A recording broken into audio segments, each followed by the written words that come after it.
Hey, welcome back to our virtual happy hour on Thursdays. I'm founder Greg Avola from Untapped. Thanks very much for joining us today. We're super excited to have you. We've got an amazing show. There's great people to talk to. Before we get into that, one of the big announcements we made this past, actually a couple of days ago, is the announcement of our Untapped Virtual Festival. It is a online multi-state in the United States festival where you can get in select states about 11 beers delivered to you, and you can be able to watch 2 live stream sessions where we'll be interviewing people that are drinking the beer as well as the brewmasters that are part of it. So it's a really exciting event. We also have a big charity component that we're having as well with this. We're going to be working with the Restaurant Founds Foundation. You can see down here if you have them on our website.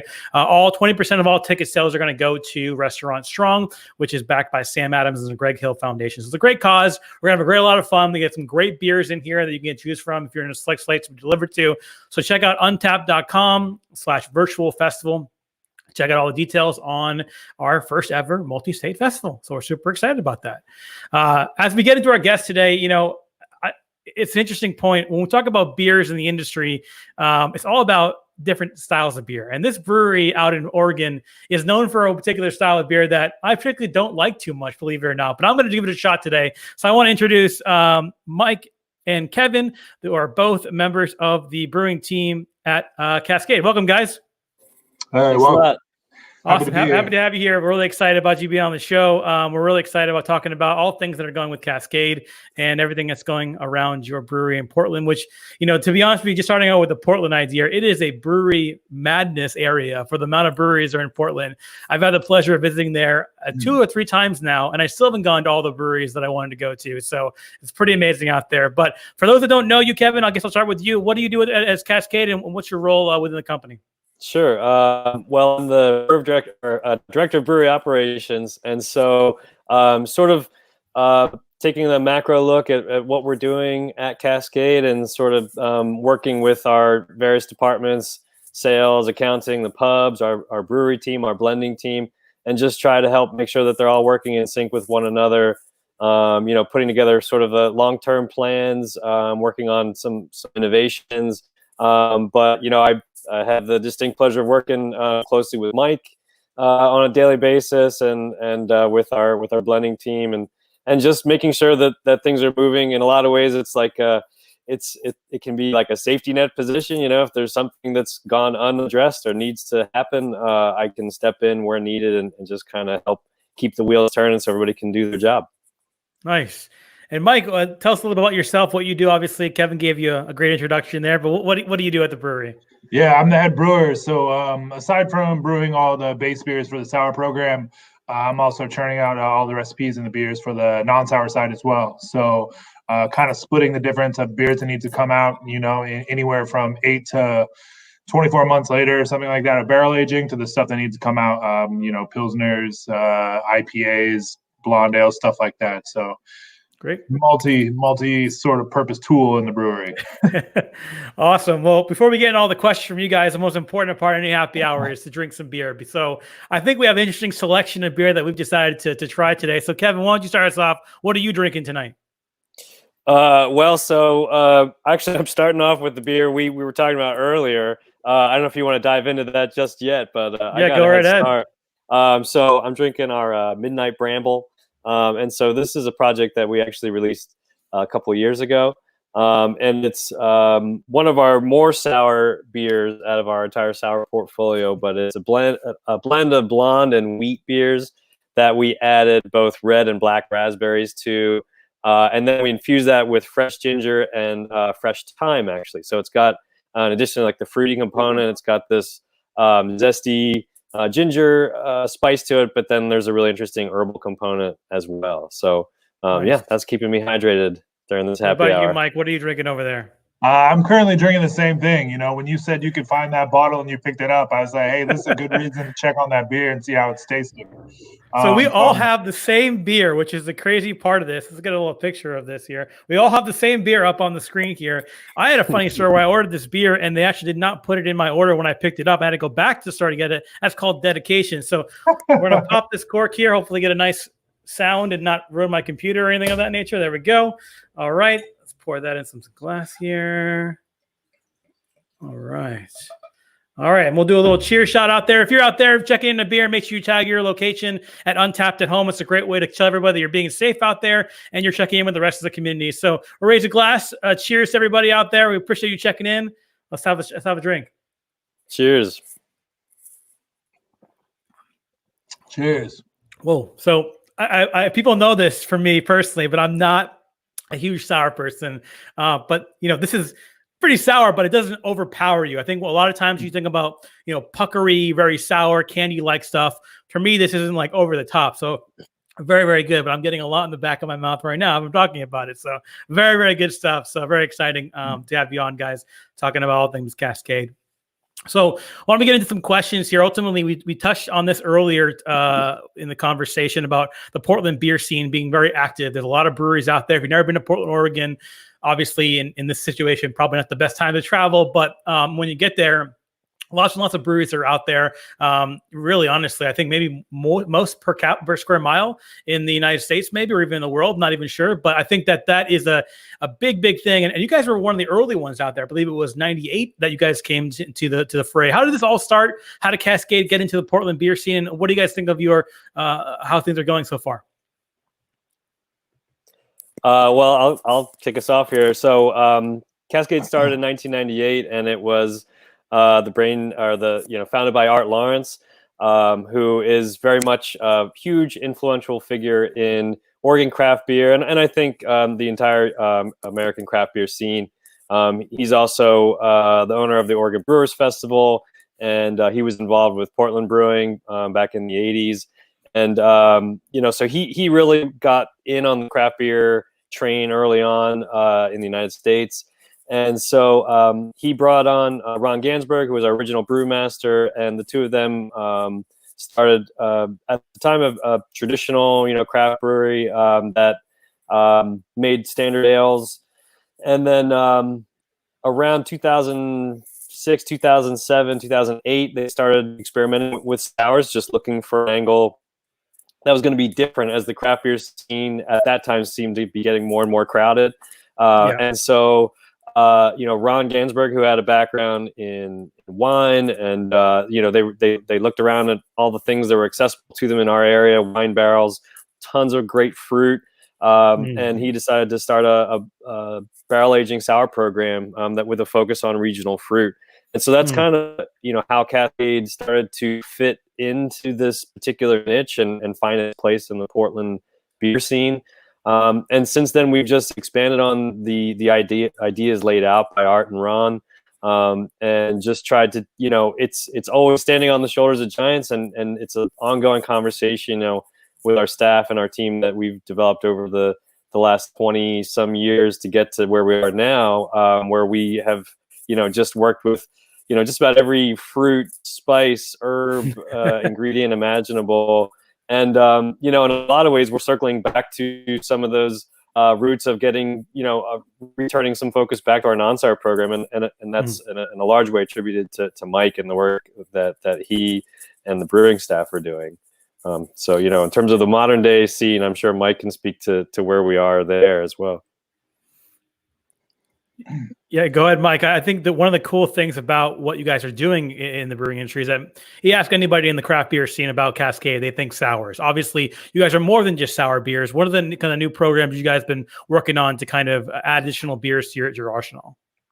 Yeah, so we get so much attention for the sours, and which we're extremely proud of, and we work tremendously hard on them, and especially the fruit aspect and all these details go into that beer. And since Cascade's always done non-sour beer since the inception, it's seen generational gaps of what kind of beer styles are current. Back in '98, beer IPA wasn't tasting the same way that IPA tastes today. That's for sure. We've came a long way, and there is a time there, I think, when a lot of the focus was on the sour program, and rightfully so. And now it's I've spent a lot of time not only working on the recipes going into the sour program, but on the non-sours as well, and trying to get those up to date to the current standard. Like you mentioned, Portland's pretty packed full of breweries. So if people come into our either of our pub locations and they want to get a beer, and not everyone in the crowd likes sour beer, and that's totally fine. But we want people to be able to sit down and enjoy an American Blonde, a lager, a hazy IPA, a West Coast IPA. We want people to have those beers and be able to say, wow, I want another one. Like I don't mind hanging out with my friends here. They're drinking their sour. I can drink all these other styles of beer that are current, and something that you would reach out and get off the shelf somewhere and say, wow, like this. It's either, I'm never going to say the beer is the best beer in the world, because I feel like I don't have favorites, or I don't think best about anything, and every beer tastes different on every day depending on the setting anyways when you drink it. But that beer is going to be something that when you try it, you're going to enjoy it and think, wow, like this is still good beer. So they make good sour beer and they could make good non-sour beer. And then that's something that I think the whole company takes pride in as well. And we see that now, more and more pint glasses at our pub locations being picked up, and growlers of our non-sour stuff to go. So it feels good to know that we can hit all the angles and people are happy. Yeah, I mean, you talk about your sour program there and how you're expanding out, but I think one of the interesting things that I saw when I looked at this particular bottle was Northwest Sour Ale, which is an interesting type of style that you guys have I think intentionally left a little vague in that area there. Is that what does it mean by that? What is the kind of mentality? Have you started to change your ways a little bit? Started to can more, or where did that come from that kind of style reference? Yeah, the term Northwest Sour Ale is one that we coined to find a category for our beer. A lot of times, we've submitted our beers to various competitions and things over the years, and every time we look through the list of, well, what category should we be in? Should we be in barrel aged? Should we be in sour, fruit sour? Flanders or Belgian style, lambic, and sometimes we have a hard time finding a home for what we consider our beers to be. And so we just kind of decided let's just make something up for ourselves that encapsulates what we do. But the history of the name, if you look at our bottles from say 2007 or 2008, we actually stated Flanders style ale. Those were the original, Creek and our sour red, and really I think we wanted to find something that was identifying more with what we were doing and kind of broaden what we were doing from what the Belgians were doing. And so then we started saying Northwest style sour ale, probably around 2010, 2009. And, once we looked at it, we were like, well, why are we calling it Northwest style? We are the Northwest sour ale. So it's just Northwest sour ale. But that's really, where I figured it came from. Yeah.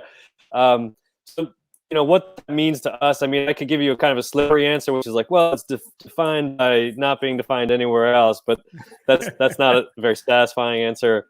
Really, I think what we consider to be Northwest sour ales is barrel aged, long-term aging, something oftentimes using local fruit, primarily having a really clean and fruit-driven sour focus. I mean, we get some funk in our beers, but it's not like a lambic or a goose where there's like these really barnyardy bready characters. We tend to think of our beers as being a little bit more on the clean or fruit forward style.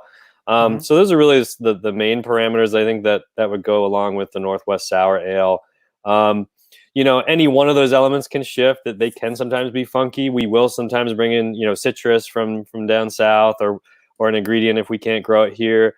We'll source it from elsewhere, but primarily those are the things that we define ourselves by. And if you look at some of our core sort of flagship sours, our apricot, our creek, our Kentucky peach, all those things play into those elements. And so that's really what we want to build. They're all blended together. We really have a big focus on our blending program and using a lot of winemaking techniques to get to where we want to be. Things like pump overs, hand processing all the fruit. We run them across a sorting table just like you would at a winery. So in that regard, that's kind of the summation of the Northwest sour ale. But the great thing about defining your own term is that you can continually sculpt it. So that gives us a lot of freedom. Awesome.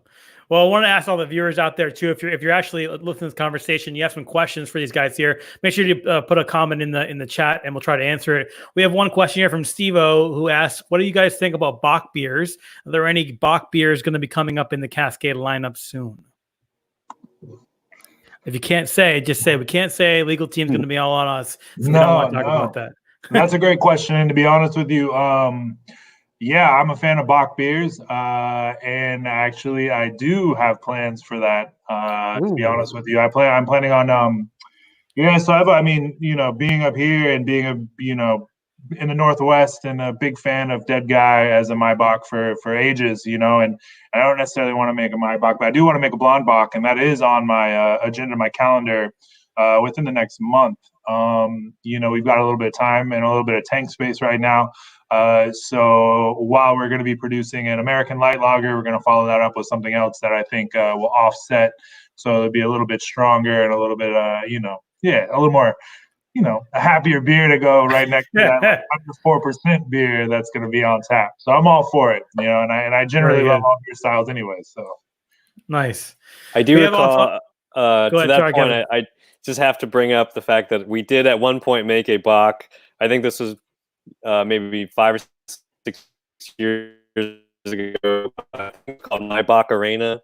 So that's not something we haven't brought into the lineup before. But maybe this time we'll do something that's not quite so locked into a time period. Absolutely. Some other great comments that are coming in here. A lot of shout outs for you guys loving your beer. We have Jason Randall, which said, ask him about the HGL. Honey Ginger Lime is a staple, my favorite after saying Noir. Sean Clark says, cheers from Victoria, Canada. My wife and I every year go to August Portland trips. Absolutely love the beer cheese soup. Sadly, we'll not be able to come down this year, but seems like he likes your guys' soup there. And then Vladimir said, had the Creek 27 in the Cuvée in 2017 as well. Fantastic beers, but rather hard to come by in the Eastern Europe area. So speaking of which, are you guys actually out delivering or having beer outside the United States? What's your distribution track from an international perspective? Yeah, we're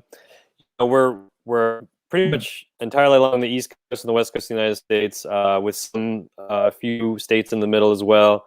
In terms of international distribution, we have a European importer that then distributes from Denmark, and so it kind of filters out from there. So we have a pretty good presence in Scandinavia, Netherlands. Our beers have been seen in Germany and Belgium, and as far south as Spain, Italy.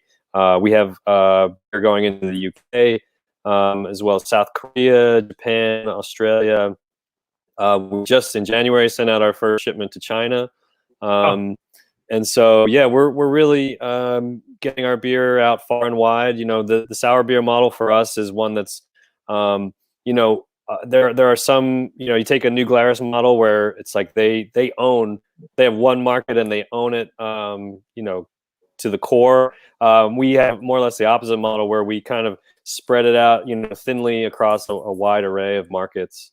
I think I hit all the international markets. Am I missing anything, Mike? No, I think you're good.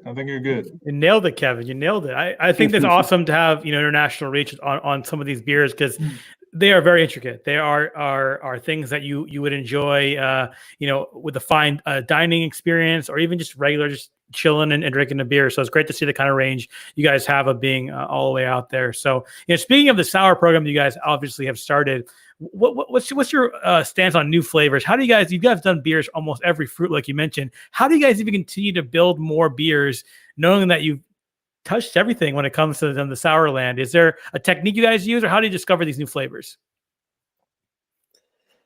Inspiration comes from all over the place. Take the beer we're drinking right now, Midnight Bramble, for example. These beers, we get input from all of our staff. Everybody has different takes. This one in particular, I recall having a cocktail down in Palm Springs. I was there with my fiance several years ago, and it's basically like a blackberry smash cocktail, which incorporated thyme and blackberries, and it had a little slice of ginger in there as well. And that was really inspiring. I'd never experienced those flavors together, and just sitting there drinking it, I think we were like listening. There was like a live jazz group there, and it was just, I couldn't concentrate on anything except for just like, hey, I think we could make this work. I think we could turn this into a sour beer. That's just one example. it can come from anywhere. We had our cellar team recently put together a beer. We got some pineapples from a local produce supplier who said, hey, we got this pallet for you if you want it. We weren't expecting to make a pineapple beer, but once we brought it in, our cellar team, kind of put their creative minds together, and we could see, Cinco de Mayo. Now this was several months ago, so we were anticipating having a big Cinco de Mayo release, but that's the one. Mike's got it. It's called Pineapple Retreat, and they decided they wanted to work with habanero and cilantro, and it sort of made like this pineapple salsa style beer. So it was inspired by those kinds of flavors. It really just comes down to sometimes we stumble across fruit and we think, it's like, what can we do with this? And other times we have a great idea. Another beer we have, the Mayan Bubonic. Mike can speak to that one. We kind of got the idea from a local chocolate bar company. Yeah, that was fun because every so often, and this is a broader spectrum thing too. We wanted to do these collaborations, and when you work with other people, whether it be in the beer industry, the food industry, or anything like that, you realize that there's a plethora of ingredients that you haven't touched or worked with. So we're over here at a local sort of like, it's not really a chocolate bar. It's more like, I always consider it as this sort of like a granola bar of sorts of chocolate, where it's not like all the way broken down. It's like, and so they work with, and it's called Honey Mamas here in Portland, and they have a couple different types of cocoa on hand in a powder form. But yeah, as Kevin and I were eating through all of the bars that they make, and then some, it was a horrible task, but someone had to eat all of that. They had a Mayan chocolate one. So with the Peruvian cocoa and I think a little bit of Dutch cocoa and a lower Scoville unit cayenne pepper, I remember eating that and thinking to myself, wow, we need to incorporate these flavors into our Bourbonic that's coming up. And the Bourbonic being imperial spice porters aged in bourbon barrels with a little bit of like date and vanilla and spices added is one of those situations where I was just like, this is honestly like a great way to incorporate these flavors, or at least try to figure it out so we can do this release. And we ended up having an anniversary party at our Barrel House Southeast Portland pub location, and we put that beer on nitro, and I remember just the response was just insane, and the fact that we were all very like leery about putting a cayenne pepper in our sour beer on top of all the things, but luckily with the lower Scoville unit and cayenne, it's just like the softest like touch of heat, and the situation like that, I don't think anyone on the team would have been like, yeah, let's bring in something spicy to put into our sour beer. And I think the fine hands of everything on the production team being able to have the patience to incorporate the ingredients in the beer, which is already a difficult process, but using and finding the flavors and pushing ourselves, whether we like spicy or not, into a place where we actually are like making a beer that we're all kind of shocked about. It's a ton of fun. We did a collaboration with Upland, and we got a ton of like pawpaw fruit shipped out from Indiana, which pawpaws do grow in Oregon, but not at the rate that they're in Indiana. And that was a great opportunity for us to work with something that wouldn't be there. And if we didn't work with Upland Brewing, we probably wouldn't have had that access to do that. So it's always nice to be able to have someone bring up an ingredient and also a source that we can get enough of it to use in a beer. But yeah, it's always about pushing the envelope in some like non-risky way.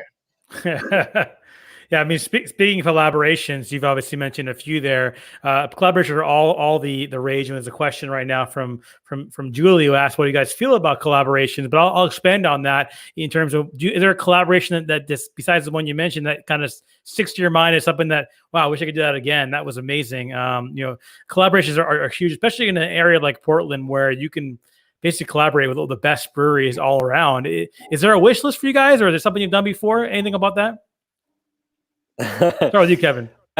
Sure. Well, I think we always have a wish list of people that we'd like to work with. We'll keep that close to our chest until we actually reach out to them or get. We don't want to get rejected. On live live stream. So, but I think for the sour program, we try to work with breweries who kind of align with our vision and our philosophy. Mike mentioned Upland. We've also collaborated with Brewery Taru down in Anaheim. And these breweries that have barrel programs and are doing barrel aging in the same way that we do, and I think that they hit on the same kind of palette and sort of audience that we have. But we actually, it was a few, maybe it was a couple of years ago at CBC, there was an interesting seminar that was talking about collaborations and encouraging breweries to reach outside of brewery to brewery collaborations and work with more community partners. Mm-hmm. And so that was really inspiring. And after that, we reached out to the Portland Surfrider Foundation, who does a lot of clean water cleanup, clean beaches, clean oceans. And we made a goza that we used Oregon sea salt Nice. with, and proceeds that went towards Portland Surfrider Foundation. So collaborations like that, a lot of fun, where we can actually, we're collaborating conceptually, and not just at the brew house or at the blending house. And similarly with whether it's specialty food, spice or chocolatiers or whatever, those are always a ton of fun and really educational. It really broadens our horizons, and it gives us an opportunity to get more involved in the community here locally in Portland. But also, in areas where we can give back as well is really important. I know Mike has done a lot of work with the National Honey Board, and working with local beekeepers here, and that's been really instrumental in just kind of raising awareness about the health of bee colonies, locally and nationally. Anything on your side, Mike? Any collaboration that kind of sticks out? You already mentioned one. Is there anything else that said, hey, that was a doozy right there. I'd love to do that again. That was fantastic. I think the Brewery Taru collab really stood out for me as a sour collab. It was kind of like the first real big collaboration, a bottling thing that we had done, and it was also unique for us to source these Mayan berries to be able to ship down to the brewery down in Southern California, and then them to source and help us work for Meyer Lemons that they would work with. And it was a unique thing for all of us. And I think everyone at Cascade was very inspired by that. But I also know that everyone at the Brewery Saru was very inspired by that. And and that's to me, going back to the whole collaboration thing, that's what it's all about. We're all in the same industry. And I think, we all get in the same sort of tunnel vision. So if we can break out of that, and kind of open up our eyes to some other process techniques, especially in this sort of sector that we're in with the sour beer, we're very niche. So if we can work with other people that maybe have different input or different ideas or just something that breaks us up from the day in and day out, that's what I love about collaborations, other than just hanging out with your peers that you might talk to, but you don't get to hang out with for that 3 or 4 day period. You're just oh, this is great. I'm happy you're here. Let me show you all the beer in Portland, even though you don't want it, but I'm going to give it to you. Yeah, collaborations are great. And future collaborations, it's just nice being able to work with other people. And I feel like one thing that's big for me for the sour side, I'd say, would be regionality. I think being able to work with other regions and find of the states or whatever to find opportunities to use different ingredients and fruits or whatever is always something that's intriguing, because then we can also get a chance to work with that, and that way we can give that expression to people here locally while sharing that expression abroad to wherever else that sort of flavor is or whatever ingredient is. Yeah, I think one of the cool things about what you guys have been able to do is within your sour program and beers, and is the naming of your beers, right? So look at Midnight Bramble. You described about that. Where do you? There's a question that came in from the chat and said that I found the names of the beers unique. How do you go about the naming process? And I think that's the interesting part of any type of beer out there. Obviously being part of Untapped in the last 10 years, I've seen crazy names up the wazoo of different things. But how do you guys come across your naming system of where you guys develop these beers? Is there a story behind it, or is it more like you throw a dart at a board and that's what sticks? It's like coming up with a recipe. There's a lot of different ways we come up with a name.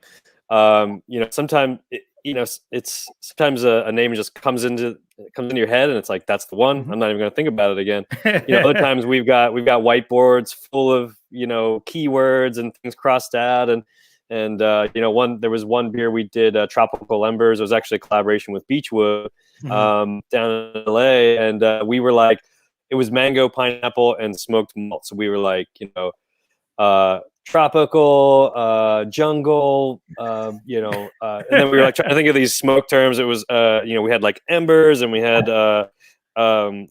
fire and lava and all this stuff.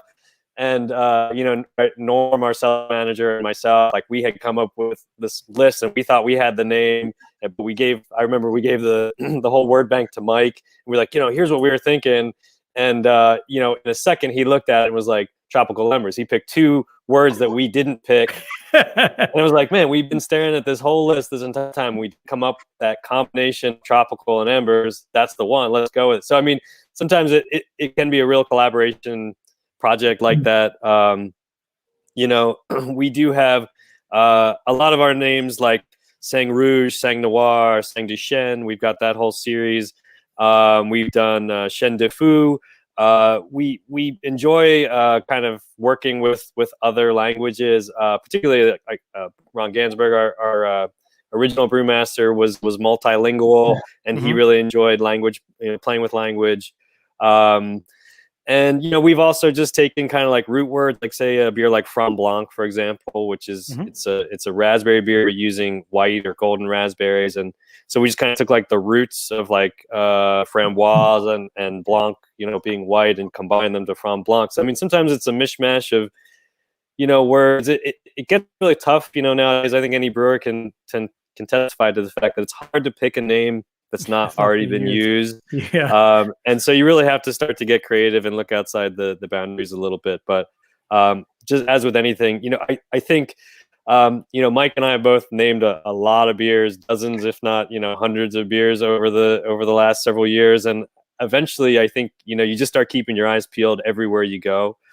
Just like, okay, I'm going to put that in my memory, or even make a note on my phone. Like, oh, this is a cool word. Oh, cool. Flamingo. I like that word. I'm just going to keep that in my back pocket for when I need to come up with something interesting. So you just start to think, see the world in that way, and try to build that word bank so that it's at the ready when you need it. Yeah, it's definitely interesting. I can tell you, over the years of doing this on Untapped, I've seen a lot of names of beers come through, and a lot of cease and desist letters from different breweries coming through as well. So, I think it's so important to have your own kind of style and naming process, and not just, hey, we'll name a beer like IPA Light, or something that's so bland and simple, but yet at the same time is used by 5,000 other breweries on there anyway. So it's great to see that kind of aggression toward just trying to find a unique beer for yourself in the naming system. You mentioned about your former brewer actually being bilingual. Speaking of more about Europe, have you either been over to Belgium before? And we had a question from Joshua Friedman here. How do the OG influencers affect your process of doing sours? I'll start with you, Mike. Is this something that you guys look to from an influencer from overseas in Belgium? I think it's, I definitely think there's a huge yes to that, and then also like no. But and I say that, when I drink these beers from sour, wild mixed culture beers from Belgium, they're amazing. You know what I mean? And to have like such a intricate beer with so many flavors, be so drinkable and approachable and complex, it's like, of course I want our beer to be like that. Of course I want whatever we put out to be similar to that. But at the same time, we want our beer to be completely, on its own, stand in its own corner, and be like, just as much people know like Dre Fontaine or Cantillon or whatever. I want people to be like, oh, that's Cascade. Like the amount of fruit that's in that beer, I can taste the actual fruit, all the components of the fruit, and those are things that I think we strive for. So in aspects of like drinkability and approachability, yes. And I think in other ways, I would rather our beers stand on their own and sort of be something that people can recognize, and realize like, oh, I know exactly what this is, or like our sort of house culture that you pick up in the glass, where you're just like, oh, this is Cascade. Like, and those are things that I think we definitely have similarities for. And I think, we're definitely proud of, because when you talk to anyone that enjoys the style of beer, they all have comparisons to their favorite European, wild sour producer. And that's something that we definitely don't take lightly. We're definitely proud of that. I mean, the fact that we can actually turn around and be put in those categories by, people that love craft beer, is pretty impressive in my mind. I mean, we definitely don't get tired of that. Yeah, I mean, I definitely agree. Any thoughts on your side, Kevin, in terms of that? It sounds like you guys may be on the same page, but it's interesting just to see the influencing of where the sours come from, especially in Belgium, which they're known for. What are your thoughts on that? Yeah, I mean, where would any of us in the American craft beer industry be without Germany, without the UK, without Belgium, and all of those traditions, in terms of whether it's step mashing or long boils, aged hops, all of those things, using fruit, cherries or raspberries in beers. I mean, those have been going on for hundreds of years, and so we owe a great debt to the traditions of Europe. I did have an opportunity to travel to Belgium. Participated in a festival in Antwerp, and then took some time to travel around the Flanders region, and sat at Motor Lambic in Brussels for hours and just like worked my way through as much of the beer menu as I could. And it's really inspiring, and it's we drink those beers. As I drink those beers, I'm not thinking to myself, how can I replicate, or how can we make the same beer? It's like, how can I take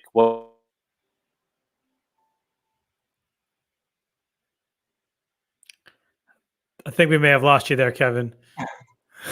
He was so enthralled with the thought. I think he just left the earth. Yeah. Awesome. Well, am I back? I want to thank both of you guys for being on here this evening. It's been awesome just talking about the evolution of sour beers. I can't tell you how many times people rant and rave about Cascade as being, the number one they point to when it comes to sour beers. And I think it's more of an opportunity to kind of expand the palate of many people out there that are drinking beer. I remember when I first tried, Rare Voss from a brewery I'm getting a long, long time ago. Like, wow, the flavors here are amazing. And now look at a sour beer for the first time. Like, wow, I can taste a peach in my beer. That's amazing. And I think that is a testament to see how this kind of, people once said sour beer was a craze. And I think it's proven that that's not the case anymore. People are really interested about checking this stuff out. So I want to thank you both for being on the show. I just want to give a quick update to our viewers out there about some programming notes for next week. For next virtual happy hour, we're going to have Dan McLaughlin from the Pony Bar New York. If you've ever looked in the app and looked at the Founders Hangouts badge, the Pony Bar is one listed on there. One of my old friends there. He's going to be on, talk about the history of the Pony Bar and a lot about the Founders Hangout badge.